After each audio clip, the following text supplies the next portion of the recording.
c'est la fête de la solidarité qui est à l'initiative de la Ligue des droits de l'homme, mais qui va réunir plus d'une trentaine d'associations qui se sentent concernées par cette thématique solidaire.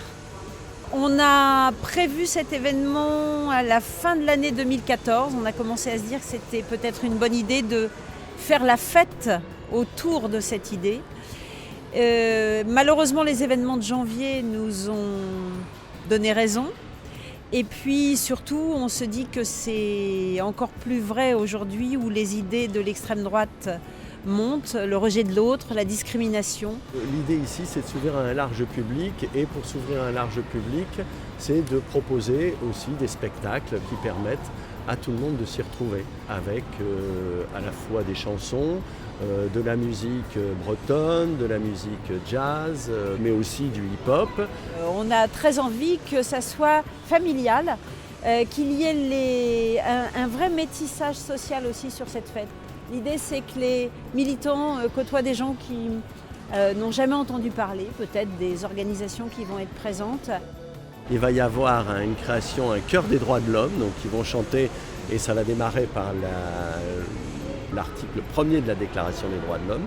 C'est une trentaine de personnes qui viennent de chorales différentes, parce que en fait, l'idée de la solidarité, c'est aussi que c'est une solidarité en acte, en action, et la création fait partie aussi de la construction de la solidarité.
Je m'appelle Ariel.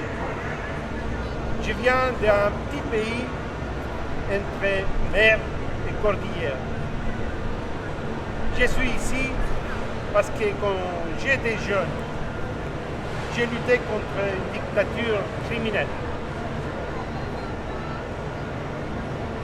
Avec mes camarades aujourd'hui, ici, qui sont en train de vivre la même situation que moi,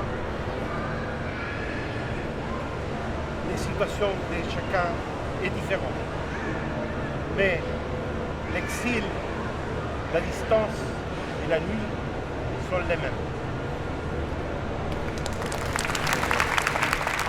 Pierre Robin, qui est metteur en scène et comédien, et moi-même, on a pendant un certain temps animé des ateliers avec les demandeurs d'asile, des ateliers théâtre qui n'avaient pas de vocation à ouvrir sur quoi que ce soit, c'était simplement des temps de détente pour eux. Et puis cette fête nous a donné l'idée de finaliser quelque chose et de nous produire avec les demandeurs d'asile sur scène. Ils ont très à cœur de venir porter leurs paroles, ils ont des choses à dire. Donc il y a des petits bouts, des petites tranches de vie qui vont être abordées de façon très émouvante. Ces guerres n'ont qu'un seul but, piller nos richesses, nos sols. Qui les organise? Je crois que ce sont les grandes puissances de ce monde. Pour vivre votre consommation, vous avez besoin de nos richesses. La colonisation n'est pas finie. Elle a changé de forme, mais elle est toujours aussi violente. Rejet vers le CNDA. Et le CNDA est prêt à faire une... Débouté. Débouté. Un magnifique débouté qui renvoie innocemment la balle migrant vers le pôle emploi de Servito. Pas de papier, pas de boulot. Pas de papier, pas de boulot, pas de papier, pas de boulot. Les papiers, pour tous les sans-papiers. Les papiers, pour tous les sans-papiers. C'est pas corvée de militantisme, la solidarité. C'est une idée qui peut être joyeuse, festive, et le culturel permet d'amener cette ouverture-là. Ça permet de se retrouver d'une autre façon et en même temps de quand même échanger des idées de fond, des idées politiques, pour dire le gros mot. Voilà, parce que la solidarité, en fait, elle est individuelle et collective, mais elle est aussi humanitaire et politique. Donc elle doit avoir toutes ces dimensions pour avoir véritablement un sens. Il y a des gens qui disent « Ah, vous croyez que ça existe encore, la solidarité ?» Et puis, il y a ceux qui disent « C'est à nous de la faire. C'est pas une valeur gravée dans le marbre, c'est pas ennuyeux, c'est pas didactique, c'est au quotidien et c'est tous ensemble. »